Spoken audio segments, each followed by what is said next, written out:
He said, now I'm going to burn your f***ing eyes out. And he's coming at me with a poker. In 2011, we interviewed infamous gangsters Lenny Hamilton and Billy Frost.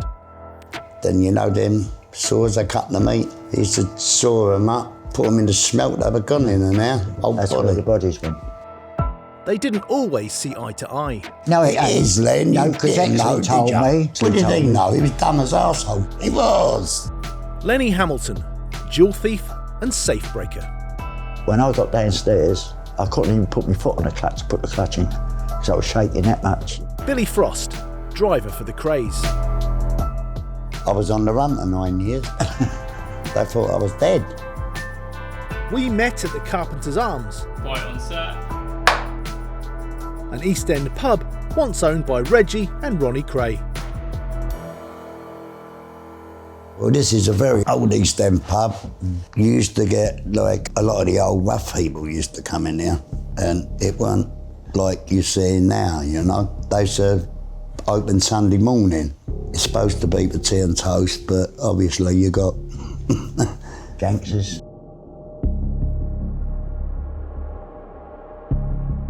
Well, I met when I was about 18. I was on the run from the army. I'm about a year older than them. I used to go to a dance hall called the Royal over Tottenham. It used to be the in place at the time, and that's where I first met Ron and Reg. And I first met him when I'd been out of the army about 6 weeks, and I was walking down Badet Road off of Mile End, and I see this big fella having a fight with these two young fellas. So I went over and helped them. They got away. He was a copper, he arrested me. He said, do you know who they was? I said, no, who they? He said, they're the Kray twins. He said, I was arresting them, they're on the run from the army. Oh, I said, I didn't know that, mate. He said, no, you're arresting. I finished up in half square. My mum come up there crying. And that's how I met him. And then the next time I met him was the snooker hall in Eric Street. And they came in, and then while I was waiting to take a shot, this fella tapped me on the shoulder and it turned round. He said, you don't remember me, do you? I said, no, I do, you? He said, I'm Reggie Kray. He said, you helped us when the old Bill was holding us. So the other one went, yeah, and I'm Ronnie. And I looked, I couldn't tell them apart, could you? You couldn't tell them apart. Ronnie's only got fat, the drugs he was taking and all that.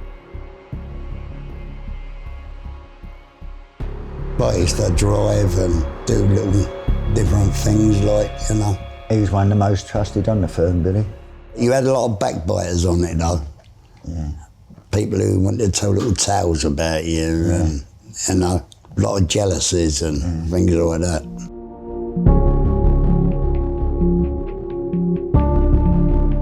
I liked Ronnie, I really liked him. He was really, to me, a nice fella. I've seen the bad side of him. I've seen him stab people and shoot people, but I still liked him. He was a nice fella. He never hurt me. He was good to me, you know. And Reggie was the same. I used to drive Reg about and all. A lot of the time, Reg was in like conflict within himself, if you know what I mean. I think he was discovering what he wanted to be, his gender, to be honest with you. He had a beautiful wife, Frances. She was a lovely girl. He never, ever had anything sexually to do with that girl. Reggie, even the dad would tell you that, old Charlie. He'd say, you ain't give her one yet, you know. He'd tell you straight out. She killed herself, didn't she? Took her overdose. Over them. Look what they done to her, Bill. Billy Exley told me, he was a mate of mine. He used to drive them about. And they used to lock her in the bedroom and used to have to sleep on the settee outside while they went up the clubs drinking, right? She woke up one morning, I was just forced her to take sleeping tablets. And then she woke up one morning and Reggie was laying next to her and he had an hostess laying next to him. And she got up screaming. The hostess got dressed and ran out the flat. Ronnie Kray come down and Ronnie Kray came in and she went to run out the door and he pulled her back by her hair, Frances. And that's how they treated her. You know, she was a lovely girl.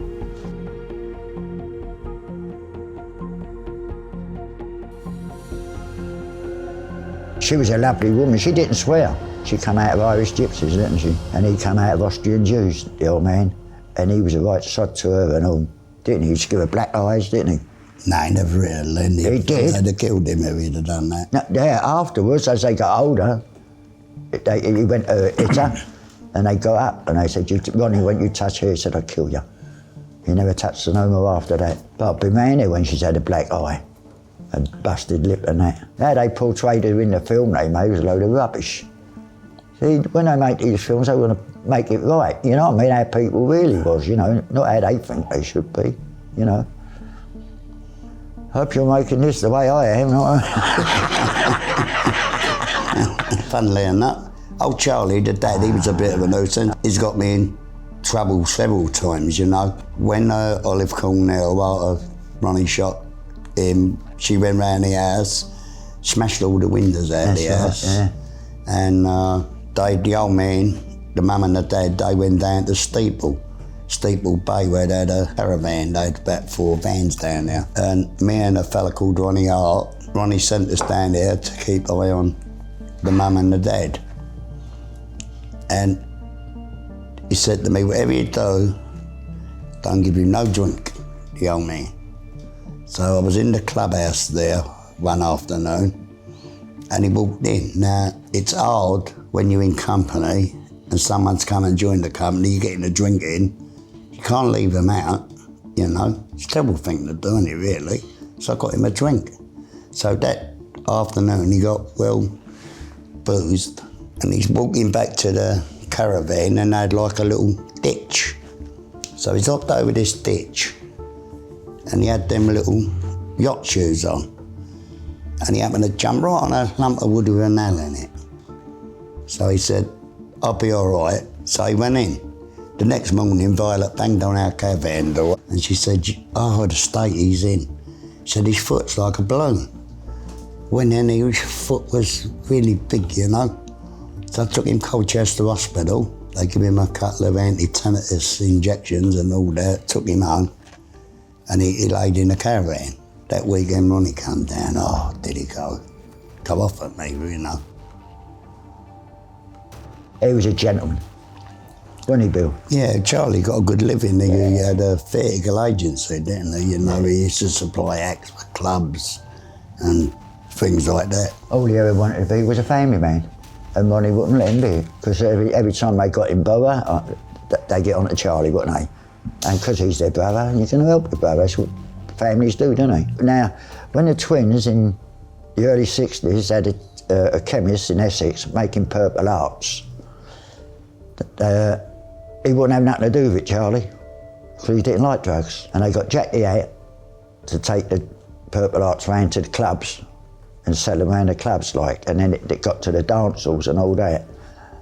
And that's how Jack the Hat got on the drugs, over there. But Charlie Kray was a lovely man. I drink with a fella now, he comes out of a big firm from Oxton.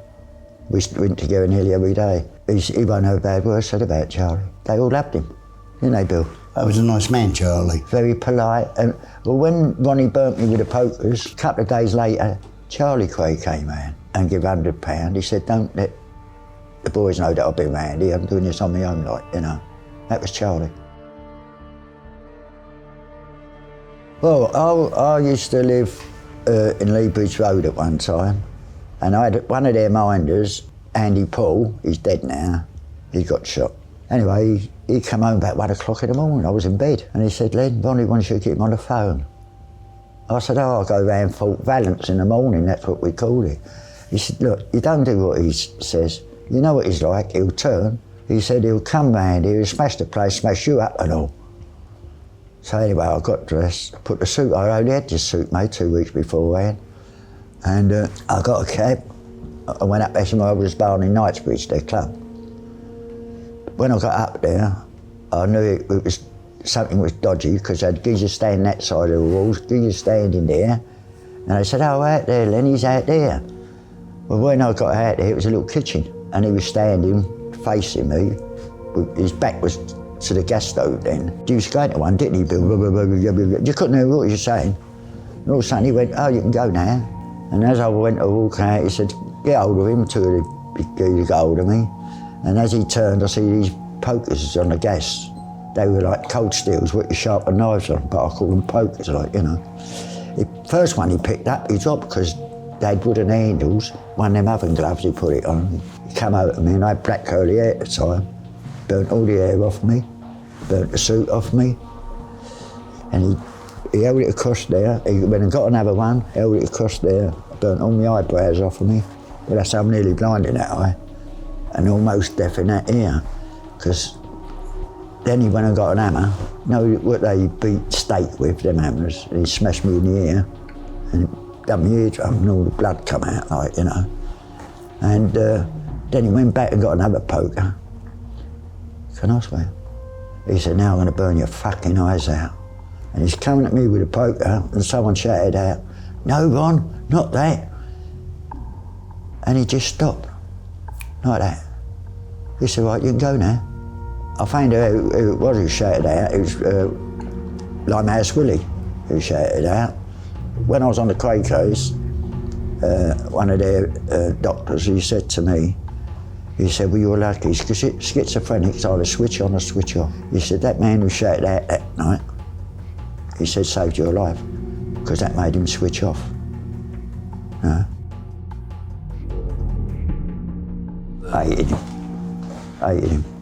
I didn't like him much before, because he'd hurt so many good people. Well, they become thieves' ponces at the end, because they even sent 2 fellas down to me for $2,000 when they knew I had a good tickle.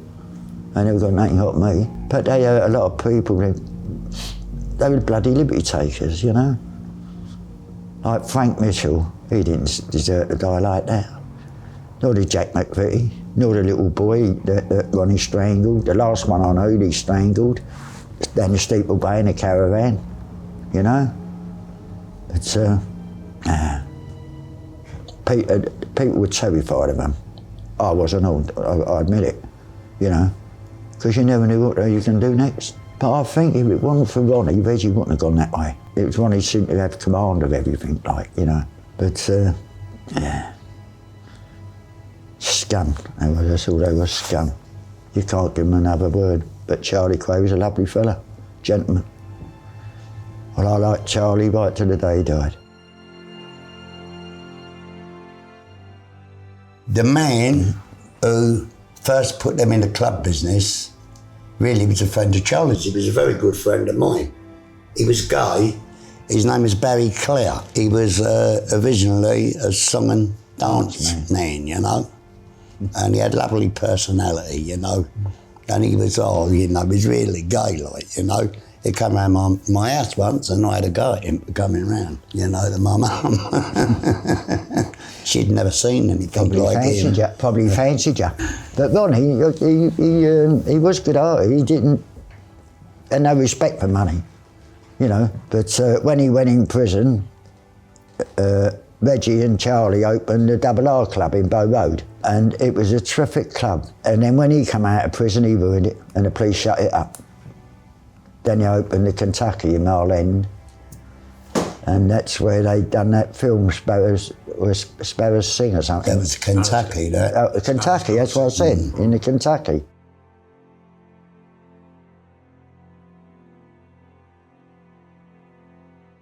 Well, gangsters, you know.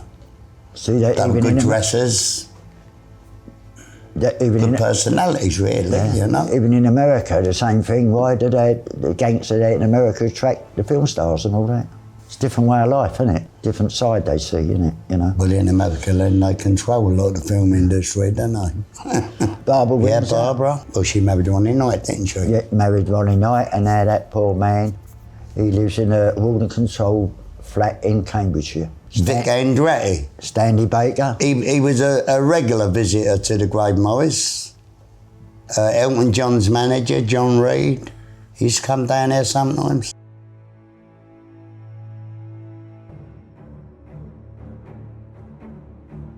Well, how it works, some people ask for it, others don't, but what they do is get a little bit friendly towards people, use their place a few times, and then say to them, look, we're having a little bit of money flow problems. Could you let us have 100 quid for a few weeks and later on we'll pay you back? And that's how it worked. Because if you went demanding other people and threatening them, you wouldn't feel good about that. But if someone said, lend me some money, and you know you ain't going to get it back anyway, but they used to pay, you know. Ronnie said that to me one night. He said, and you got no money? I went, no. He went, well, and you nip no one? I went, what do you mean nip? He said, well, when you go in a pub or a club, you say to them, look, I'm a little bit short tonight. I couldn't make the bank or something. He said, make excuses. I've got to make the bank today. Could you let me have he said, don't go too strong. 15, 20 quid. He said, they give you that. So one night I tried it. I nipped the geezer down the bagatelle. I nipped another person, and then we went in the dead house. The Seven Sisters, it was called, the Three Sisters. Yeah. I went in there, the old girl in there. I used to get the whip money, you know. So she thought I was the money man. I went to her, look, I said, do me a favour. She went, yeah. I said, could you let me have a 50? I said, I'll give it to you back tomorrow night. She went in a big handbag she got out. Ronnie never missed nothing. He seen me get it, and when I took him home, he went, how much did you get off? Off of the old girl, that's what he called her. He said, how much did you get off the old girl? I said, a 50. He said, yeah, he said, you go back in tomorrow and give it to her back, because I ain't nipped it yet. Mind you, and I had to give it to her back. She got a big handbag out of asked her for a winner. Well, I mean, the 50 was a lot of money in them days. Yeah.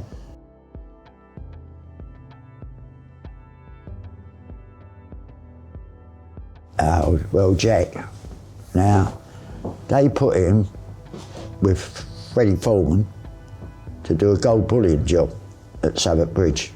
It was a put-up thing, but the Krays were given the job, and they put Jack the Hat on it with Freddie Foreman. It was Freddie that sold the gold, and what he did, I'll give him his due, Freddie Foreman. He sent Jack the Hat's money and the Krays' drink,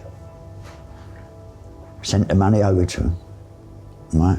And what they did, they gave Jack the Hat the drink, and they kept Jack the Hat's money. And the house they bought in Suffolk, the Brooks, that was with Jack's money. And then when he found out, he went down at Regency. If they'd have been there, he'd have shot him. He'd have killed him. But they wasn't there that night. And that's when they found out that he was going about and shoot him and all that, like, you know. And I think that's why they killed him. But he's my mate, Jack. He's a good fella. I've had some right laughs with him, you know. Jack's murder was the catalyst for the eventual arrest and imprisonment of the Krays. I told you I was on the run. I'd hardly see Ronnie and Reggie, you know. And I was on the run. And I was in a pub called the Farley Arms over Stoke Newington. And I met Jack. That's right, you didn't you? And he started telling me all about what had happened. And I said to him, well, I've heard from other sources that you've been ranting and raving, Jack. I said, if I was you, there's another thing. I said, I'd wipe my mouth and just leave it. But he never listened, you know. Next thing, someone else told me they killed him. They stabbed him in Blonde Carroll's, didn't they? Yeah. Reggie did. Burnt it. And pole, they had a pole. He had a breaker's yard and he used to smelt a lot of alley. It's in my book. So he used to dump them in a big deep freeze. That's right. He had a big chest freezer. You freeze them up there for about a week. Then you know them saws they cut the meat and the fish with. He had old one of them. Saws. He used to saw them up, put them in the smelt, they were gone in an hour. That's where the bodies went. I like George. I used to work down the old Fish Market, And he always treated me well. I used to do odd work with him now and again, like in his empty warehouse, and always looked after me. He was in the Brown Bear a few weeks later, in Aldgate, George. Ronnie Kray found out where you've got little spiders, little grasses like going about. So, anyway, Ronnie Kray's got his driver, take him down there and he's going to stick it on Georgie Cornell. When Georgie come out the pub, they had a fight, Georgie knocked him out. That's where he was an embarrassment to him from that way, and that's why he shot him in Blind Beggars. So you've heard so many tales, people make their own stories up, you know. But he was good to me. In fact, he used to give me a £5, which I used to get £2.50 a week, you know, for working all the week in the fish market. And if I'd done a job for him, and now and then he'd give me a £5, he'd say, get your mum a bunch of flowers. He said, and give her the change. He said, I'll be after you. That was George Cornell. I liked him. I know he's probably took a few liberties like anyone else, but he was a nice bloke. He was good to me. No, I can only speak so far, can't I? In the end, it was a dot on the card he was going to kill George Cornell, wasn't it? Yeah. About 2 weeks before he killed him, I was in the Grave Morris, and Reggie come up to me and he said, I want you to run us somewhere in a minute. And I took him up to the Stalk in Swallow Street, the club. And it was early in the evening, 8 o'clock. You know, they don't start business till like 10, 11 o'clock at night. And when we arrived there, George Cornell was sitting at a table with a drink. And Ronnie went to me, come, we'll sit on this side. I want on another table. I don't want to sit with that him, he went. He was mumbling, he used to mumble, Ronnie. And he mumbled for about 10 minutes. I had a couple of drinks and Reggie talked to George Cornell. And when we come out, they never said a word to one another in the car.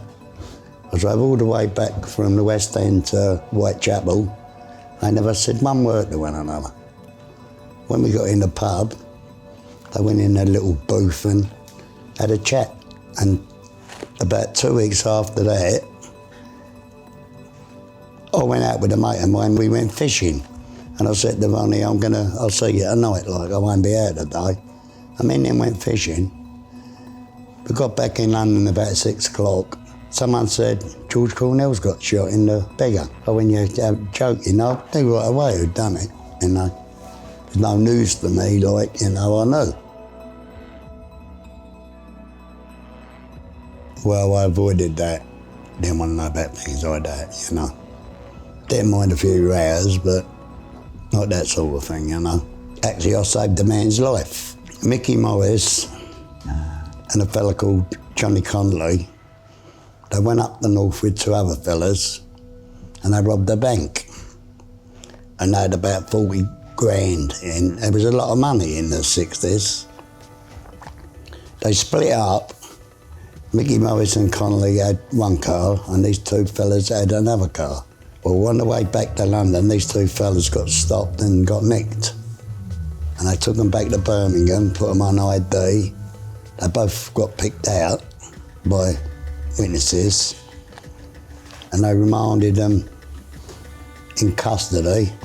Connolly and Mickey Morris got back to London and they had the money. They was in possession of the money. Well, where a normal person would say, well, they're banged up there, their wives and family need something, they never give them nothing. They split the money in half. Mickey Morris had half and Connolly had half. And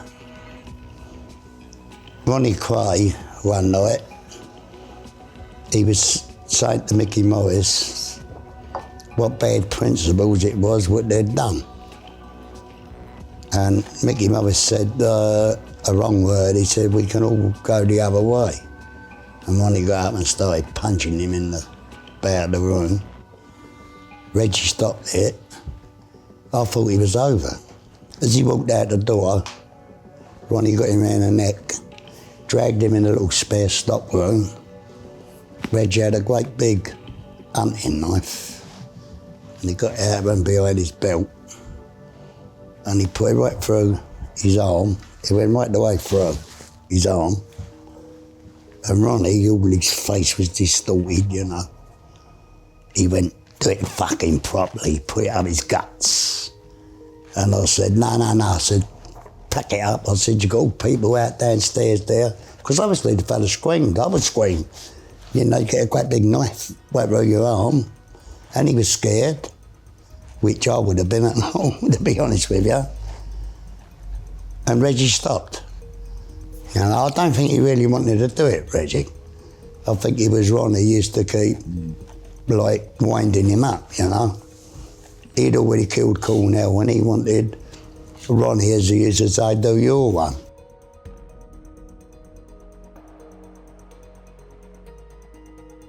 Now, what about when I was in the Krays house this day? We were sitting in their front room, me, Reggie and Charlie, and Reggie went all funny. And Charlie said, you all right, Reg? He said, Ronnie's hurt. He said, how do you know? Ronnie's gone out. He said, Ronnie's hurt. He did, he come down the pub, pissed.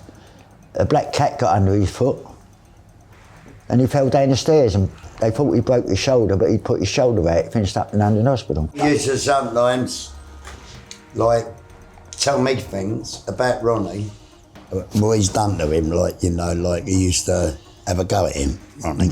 And you had to be careful, though, with how you responded to what he's telling you, you know? And people did come unstuck over things like that, you know? Because they were like, keep pouring, Governor. so close, you know. They always told one another all what was going on. He was out with one, he was always trying to contact the other one, you know.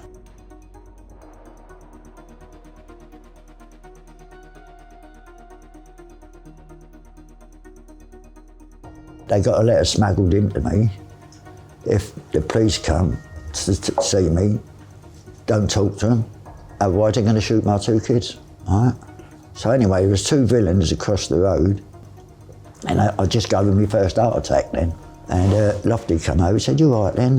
He said, come over there, we're having a jug of tea sent up in the cookhouse. So I went over there. He said, you look a bit white, you all right?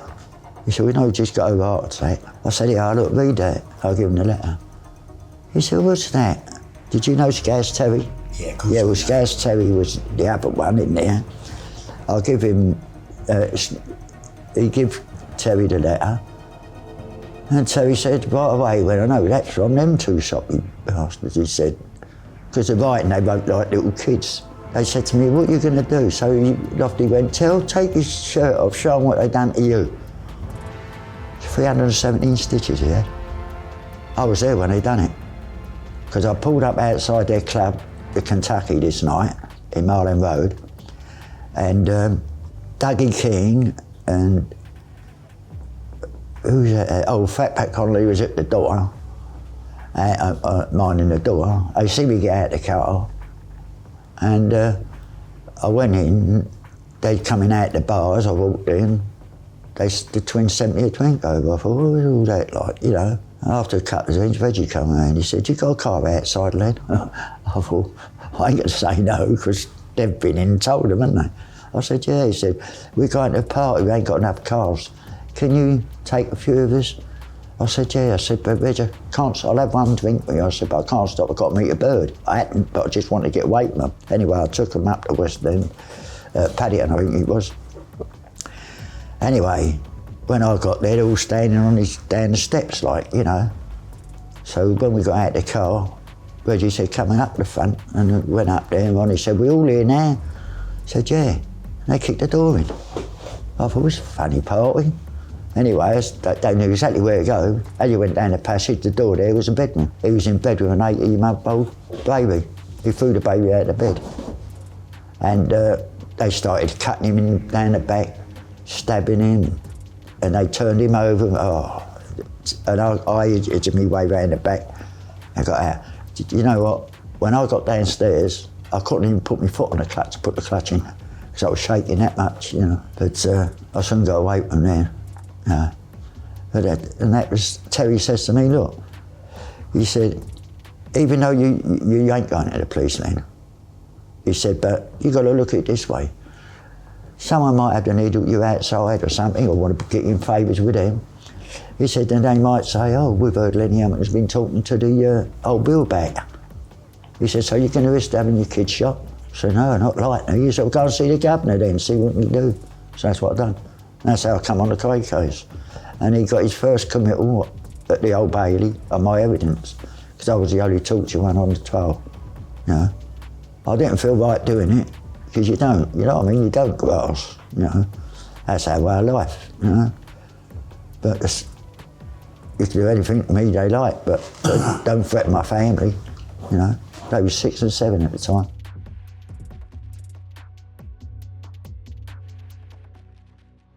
When you're giving evidence, you've got all these family down there, the old man and that, and the cousins and that. Like, all I was thinking of, when it was my kids, get my kids protection. What man wouldn't do that? If they didn't have sent that letter in, I wouldn't have spoke to the old Bill. You don't do them things, you know, because I was a thief myself at the time. I was a dual thief, and I've blown saved and that, you know.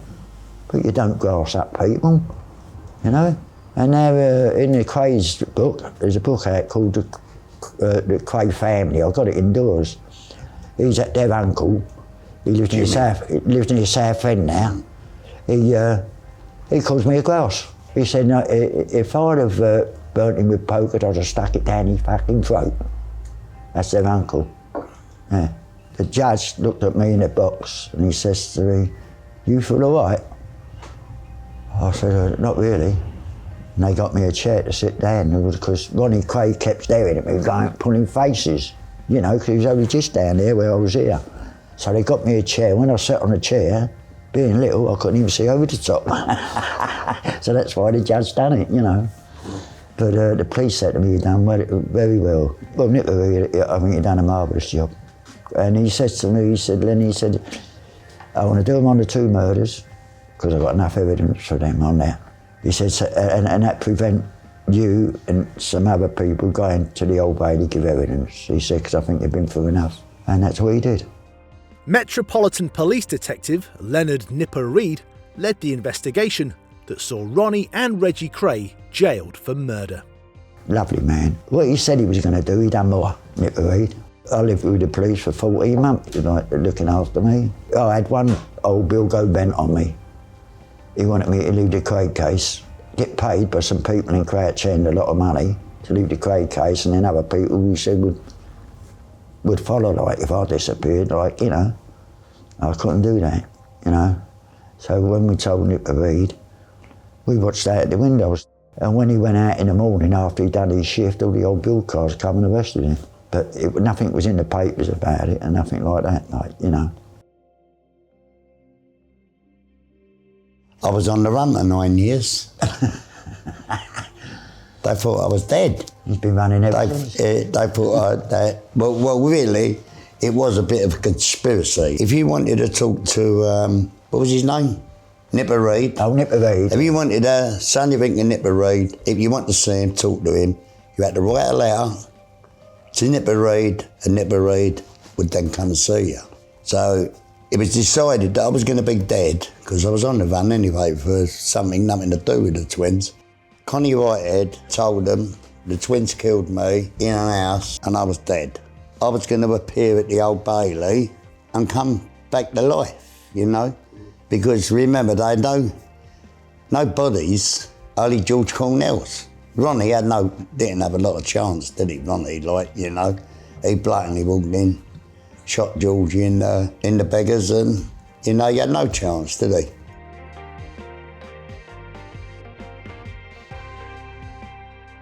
Oh, yeah, well, I know. I think that they... Teddy Smith. They've definitely done Teddy Smith. Yeah, that's the 8th one, I know. 8th, yeah. Edward Smith, otherwise known as Mad Teddy Smith, was a member of the Kray firm. I think that something went on between Reggie and... my brain's going a bit, Len. Yeah, you do forget. Lenny and... Don't forget you owe me £50. No. What was his name now?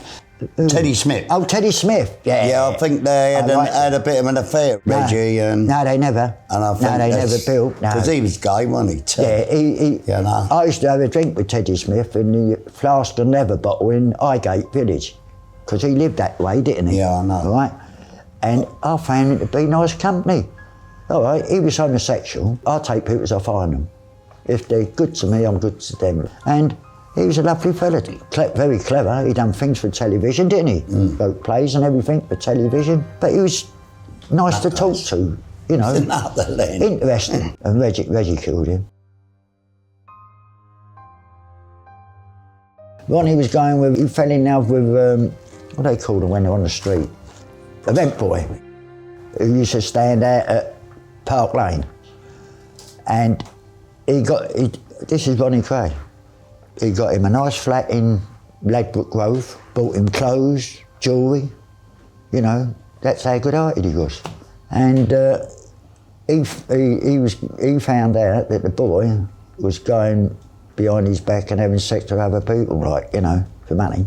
So they was going down to Steeple Bay, the caravan, sent Billy Exley to pick the boy up down at Ladbroke Grove.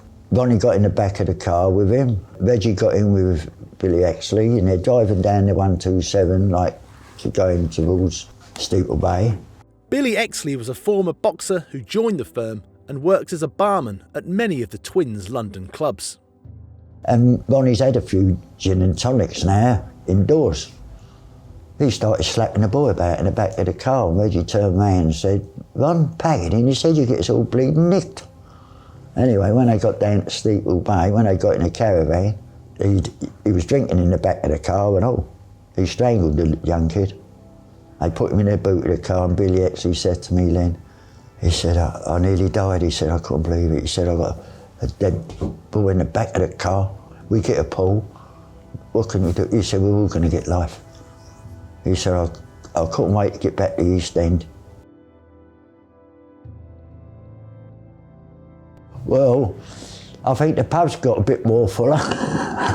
Yeah, because people were terrified, weren't they? Yeah. Yeah, it was in the Grave Morris this night.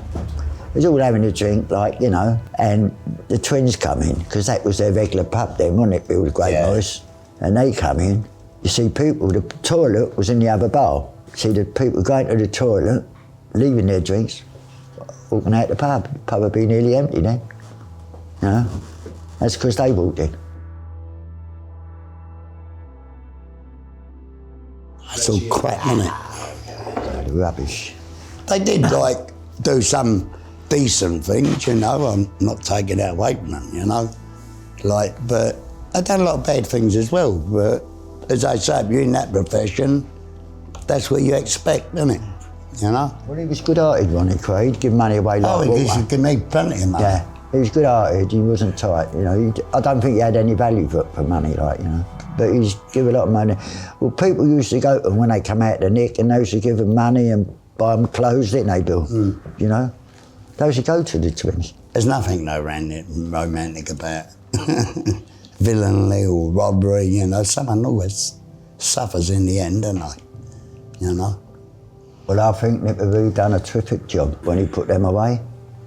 And I still keep in touch with Nipper now. I've got his photos in my living room on the wall. And when Ronnie Kray got his committal, they all punched the head, the old Bill. We went out and got drunk that day, and I had to go back to the open nick.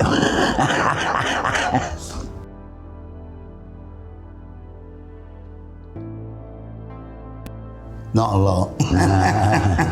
Not a lot, really, you know. It's surprising how many followers they've got all over the country, you know. You never had gangsters like them, did you, in the East End? You never had gangsters like them. How can a normal man go in a pub in daylight and shoot a man in the head? Yeah, but that was Ronnie. Oh, that was Ronnie, yeah, but how can they, you know? I asked him, after that, once, I said to him, when we was up Lee Bridge Road, I was sitting there with him. I said, like, what did he do? What did he start to see fear in his eyes when he saw the gun? He said, I pointed it like that. He said, I pulled the trigger. I said, well, why did he fall? I thought, yeah, if someone shot you, you go forward. But he went backwards. I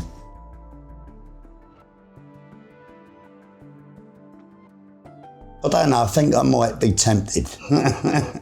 No, see, like in our way of life, you did have some laughs, didn't you, Bill? Oh, yeah. You did have some laughs. You had your bad some laughs with Ronnie. You know. I've seen him and Reggie have a couple of terrible fights. Yeah. You know, really violent fights. I got all my nose busted one night of Reggie, I think. Splitting them up. But he was good, Reggie. He could have been a champion boxer, Reggie. Reggie was the more violent one, you know. Reggie was the more violent than Ronnie.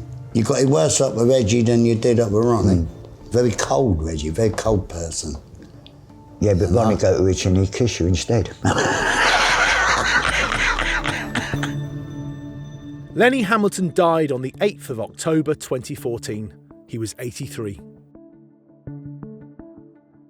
Billy Frost died on the 17th of March 2016. He was 84.